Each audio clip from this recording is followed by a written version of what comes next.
Hello you all, welcome to social physics. कैसे हैं आप सब? आई होप आप सब ठीक होंगे।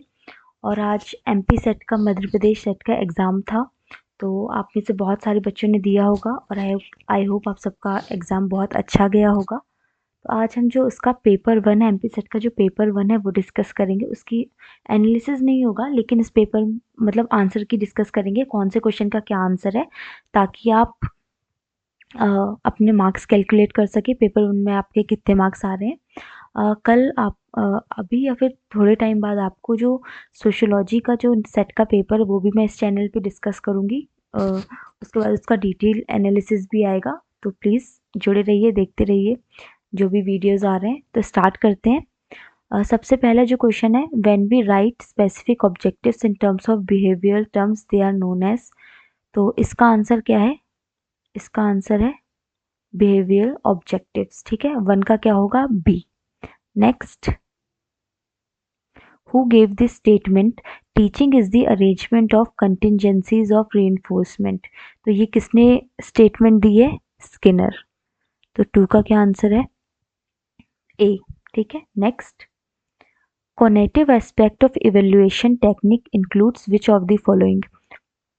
तो जो कॉग्निटिव एस्पेक्ट इवेल्युएशन का, इसमें से कौन सी टेक्निक इंक्लूडेड रहती है? तो इसका आंसर है थ्री का ए। ये जो मैं आंसर बता रही हूँ, ये मैंने जो भी पढ़ा है उसके हिसाब से बता रही हूँ। फाइनल आंसर की इसमें आंसर कुछ अलग भी हो सकते हैं, तो आप अभी इसमें से कुछ क्वेश्चन गलत भी हो सकते हैं, मतलब हम आंसर डिफर कर सकते हैं फाइनल आंसर की से। तो ये जो आंसर है ये मेरे हिसाब से अभी तक ये है, तो थ्री का ए होगा। Next, which one of the options is not correct for reflective practice cycle of teaching. तो फोर्थ का आंसर होगा ए, मेंटरिंग। ठीक है, next, which of the following option is not included in bulletin reports. तो bulletin boards में हम क्या नहीं कर सकते इसमें से? तो इसका आंसर है डी, टीचर। हम टीचर को तो बुलेटिन बोर्ड्स में रख नहीं सकते, तो फाइव का क्या है? D. Next, what is a primary survey often called. इनमें से प्राइमरी सर्वे हम क्या बोलते हैं? मेन सर्वे, पायलट सर्वे, सेकेंडरी सर्वे या फिर एक्सप्लोरेटरी सर्वे।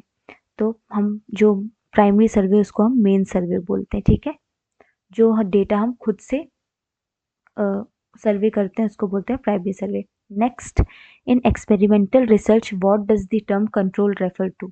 जब हम एक्सपेरिमेंटल रिसर्च करते हैं तो कंट्रोल इनमें से क्या मतलब होता है? तो इसका आंसर है बी, रिस्ट्रेनिंग एक्सपेरिमेंटल कंडीशंस। ठीक है, next, what is the first step researcher must be aware of when developing skills in computer data analysis.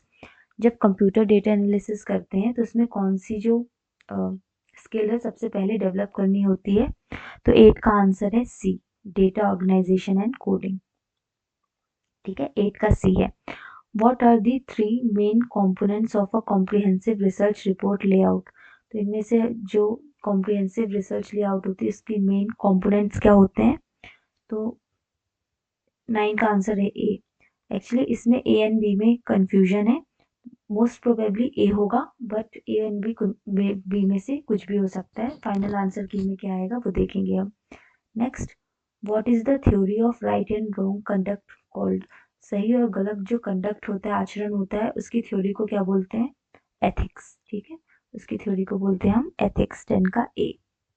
Next, next paragraph है, मैंने सॉल्व कर लिया है, तो आप इसके आंसर चेक कर लीजिए। तो 11 का आंसर है B, what is the main reason for disparity against women. तो इसका आंसर है इलिटरेसी। ठीक है, next, the women's movement has progressed C unevenly. ठीक है, इसका आंसर होगा अनइवनली, 12 का सी। 13 का, women's right workers are pressing for. तो किस चीज के लिए वुमेन राइट वर्कर प्रेस कर रहे हैं? तो 13 का आंसर होगा removal for early protective legislation. ठीक है, 13 का ए। 14 का होगा यूनेस्को। ठीक है, who help in advancement of women through educational and cultural programmes. इसका आंसर होगा सी। ठीक है, नेक्स्ट है 15 का क्या होगा, विच of the following issues was not fought for by women activist ने कौन से इश्यूज पे लड़ाई नहीं की है, तो इसका आंसर होगा D, freedom from poverty, poverty से फ्रीडम के लिए नहीं की थी, ठीक है। नेक्स्ट होगा which is not a type of non verbal communication, तो नॉन वर्बल कम्युनिकेशन में से क्या, फेशियल एक्सप्रेशन नॉन वर्बल है, जेस्चर पोस्चर्स नॉन वर्बल है, सिंबॉलिक सिंबॉलिक जो हम सिंबल्स के थ्रू करते हैं ये भी नॉन वर्बल है, तो इसका आंसर होगा नन ऑफ द अबव, ठीक है। बहुत सारे लोग सिंबॉलिक लैंग्वेज भी लगा रहे हैं, तो इसको भी आप डाउट में रखिए, ठीक है। तो ये क्वेश्चन भी थोड़ा सा डाउट में है। Next, the process of communication is a dynamic transactional two way process that can be broken into 6 phases, तो इसकी जो फेजेस क्या होंगे, सबसे पहले क्या होगा, सबसे पहले सेंडर हैज एन आइडिया, जो भी कम्युनिकेशन जो भी भेजता है स्टार्ट करता है उसके पास कुछ आइडिया आता है, तो सबसे पहले 1 होगा। उसके बाद होगा सेंडर एनकोडिंग, जो भी आइडिया उसका वो एनकोड करता है। उसके बाद sender transmit the message, sender अपना मैसेज भेजता है, ट्रांसमिट करता है, तो उसके बाद रिसीव गेट्स, जिसके पास भेजता है वो इंसान वो मैसेज रिसीव करता है। उसके बाद सेंडर जो है एनकोड करता है, उसके बाद रिसीवर फीडबैक भेजता है, तो इसका आंसर क्या होगा, बी, ठीक है। तो 17 का क्या है, बी, 17 का B. Next, in professional setting which of the following communication barrier is most like cause misunderstanding, जब हम प्रोफेशनल सेटिंग में कौन सा इनमें से कम्युनिकेशन बैरियर मिसअंडरस्टैंडिंग क्रिएट करता है, तो इसका आंसर है कल्चरल डिफरेंस। कल्चर मतलब हर कल्चर की लैंग्वेज में भी डिफरेंस होता है, तो आप हमारी लैंग्वेज में कुछ और बोल रहे हो उसमें, तो इसकी वजह से मिसअंडरस्टैंडिंग हो सकती है, ठीक है। You next 19 question. You keep a diary or journal where you keep track of everything that has happened throughout the day. This is an example of, आप अपनी डायरी में सब कुछ लिखते हैं आपके साथ पूरे दिन में क्या हुआ, वो किस चीज़ का एग्जाम्पल है, तो 19 का क्या होगा, इंट्रापर्सनल। आप डायरी लिख रहे हैं मतलब आप खुद से बात कर रहे हैं, ठीक है, आप किसी और से नहीं खुद से बात कर रहे, तो वो क्या होगा, intrapersonal. Next, the process by which a message is transmitted through some technology is termed as, मतलब किसी टेक्नोलॉजी की से हम जो मैसेज ट्रांसमिट करते हैं उसको हम क्या बोलते हैं, ए, मीडिएटेड कम्युनिकेशन, तो 20 का क्या होगा, ए। नेक्स्ट, ये मैथ्स की क्वेश्चन है, मैंने सॉल्व कर दिए हैं, तो आप इसका आंसर आप चेक कर लीजिए, इसका डिटेल एनालिसिस बाद में आएगा। तो 21 का क्या है, डी, ₹400। नेक्स्ट, 22 का क्या है आंसर, 10 किलोमीटर, ठीक है, 22 का 10। 23 का क्या है, बी, ये थोड़ी इजी क्वेश्चन थे, 23 का क्या है, बी। 24 का क्या है, ए।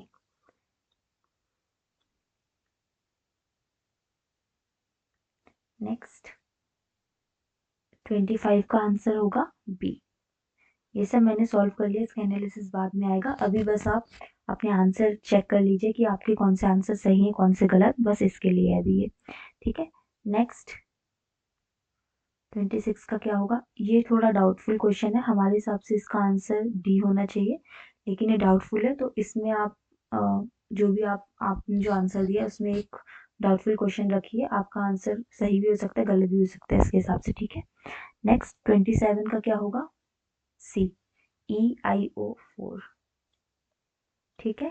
Next, which of the following is an example of sub contraries according to the traditional, हमने स्क्वायर ऑफ ऑपोजिशन पढ़ा है, तो इसका आंसर क्या होगा,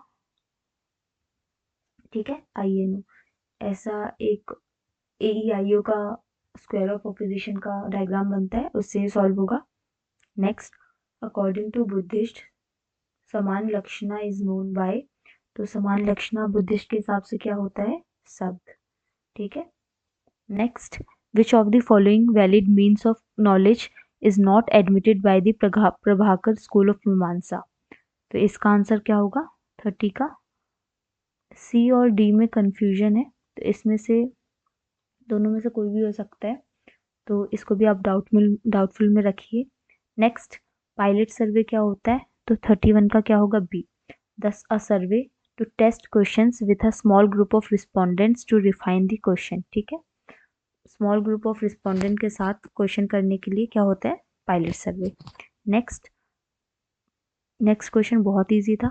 the first step of research is, जो हम रिसर्च करते हैं उसका फर्स्ट स्टेप क्या होता है, आइडेंटिफाइंग अ प्रॉब्लम। आपको प्रॉब्लम आइडेंटिफाई करनी होती है कि आप क्या रिसर्च करेंगे, ठीक है। Next, a blueprint of research work is called, जो रिसर्च वर्क होता है उसके ब्लूप्रिंट को हम बोलते हैं रिसर्च डिज़ाइन, ठीक है। हम पहले पूरी डिज़ाइन बनाते हैं कि हम कैसे रिसर्च करेंगे, ब्लूप्रिंट उसको बोलते हैं research design. Next, sources of data collected and compiled by other is called, जो डेटा कलेक्ट और कंपाइल दूसरे लोग करते हैं उसको क्या बोलते हैं हम, सेकेंडरी डेटा, ठीक है, सेकेंडरी डेटा। नेक्स्ट, ये डेटा इंटरप्रिटेशन का क्वेश्चन था, तो इसका आंसर मैं बता देती हूँ। इसका सॉल्यूशन बाद में आएगा, अभी बस आंसर देखिए। इसका आंसर होगा ए, 1340, ठीक है। 35 का क्या होगा आंसर, ए। 36 का क्या होगा, विच of the following wire transmission media is the fastest, इसमें कौन सा ट्रांसमिशन मीडिया फास्टेस्ट है, तो कौन सा है, फाइबर ऑप्टिक्स। इसका आंसर होगा सी, फाइबर ऑप्टिक्स, ठीक है। Next, e Rakam portal is related to welfare of, ये बहुत ही अनएक्सपेक्टेड अलग क्वेश्चन आया था। इसका आंसर होगा ई रकम पोर्टल फार्मर से रिलेटेड है, तो ये क्वेश्चन बहुत ही अजीब था। Next, each host computer on the internet has a unique number, जो हर कंप्यूटर जो होता है उसका एक यूनिक नंबर होता है, उसको हम क्या बोलते हैं, ए, आईपी एड्रेस, ठीक है, आईपी एड्रेस होता है। 39, which of the following institution provides technology driven solution to central and state government, तो इसका आंसर क्या होगा, नेशनल इंफॉर्मेशन, ठीक है, एनआईसी। 39 का क्या होगा, C. Next, URL stands for, URL का फुल फॉर्म क्या है, तो इसका आंसर होगा 40 का सी, यूनिफॉर्म रिसोर्स लोकेटर, ठीक है, uniform resource locator. Next, 41, Gandhi Sagar reservoir is constructed on, Gandhi Sagar reservoir कौन सी रिवर पे है, कौन सी नदी पे है, तो इसका आंसर क्या है, चंबल, चंबल नदी पे, ठीक है। Next, where is Ghazipur landfill site situated, तो गाजीपुर लैंडफिल साइट कहाँ पे है, तो ये कहाँ पे है, दिल्ली में, तो 42 का क्या होगा, सी। नेक्स्ट, ये एनवायरनमेंट का क्वेश्चन था, थोड़ा अजीब सा क्वेश्चन था, अलग था। इसका आंसर होगा 43 का आंसर होगा बी, ठीक है, 43 का आंसर होगा बी। नेक्स्ट, बायो ई3 पॉलिसी जो है डिपार्टमेंट ऑफ बायोटेक्नोलॉजी का, तो उसके मीन्स क्या है, तो इसका आंसर होगा 44 का आंसर होगा D, economy, environment and employment, ठीक है। नेक्स्ट, तो जो नेशनल ग्रीन हाइड्रोजन मिशन है, तो 5 MMT कब तक प्रोडक्ट प्रोड्यूस करना है, 2030 तक, तो 45 का आंसर क्या होगा, सी, 45 का आंसर क्या होगा, C. Next, which year were the ruins of Nalanda university declared a UNESCO world heritage site, तो नालंदा यूनिवर्सिटी को वर्ल्ड हेरिटेज साइट कब बोला था, यूनेस्को वर्ल्ड हेरिटेज साइट, इसका आंसर है 2016। 2009 में बनी थी, 2016 में इसको यूनेस्को वर्ल्ड हेरिटेज साइट बोला गया था, ठीक है। 46 का क्या होगा, B. Next, government establish the UGC by an act of, UGC कब बना था, 1956 में, तो 47 का क्या है, सी। नेक्स्ट, संकल्प का फुल फॉर्म क्या है, तो संकल्प का फुल फॉर्म है skill acquisition and development awareness for livelihood promotion, तो 48 का आंसर क्या होगा, सी, 48 का आंसर क्या होगा, सी। लास्ट के दो question, who among the following was strong critic of western education in India, तो इंडिया में वेस्टर्न एजुकेशन या फिर इंग्लिश एजुकेशन को पढ़ाने के अगेंस्ट में कौन था, तो इसका आंसर है एनी बेसेंट, ठीक है, एनी बेसेंट थी। नेक्स्ट, 50th क्वेश्चन, ये मैच द फॉलोइंग है, हमको यूनिवर्सिटी और वो कहाँ पे है वो मैच करना है। सबसे पहले नालंदा यूनिवर्सिटी कहाँ है, बिहार में, तो ए का 1 होगा। तक्षशिला कहाँ है, अभी पाकिस्तान में, तो बी का 2 3rd होगा, ए का 1 बी का 3rd एक में ही है, इसका आंसर होगा 50 का क्या होगा, ए। ठीक है। विक्रमशिला भी बिहार में है, पुष्पागिरी कहाँ पे, उड़ीसा में। ठीक है, तो ये हमारे 50 क्वेश्चंस मैंने पेपर वन के आपको सॉल्व करवा दिए। ये इसीलिए जल्दी से करवाया ताकि बस आप अपने मार्क्स कैलकुलेट कर सकें।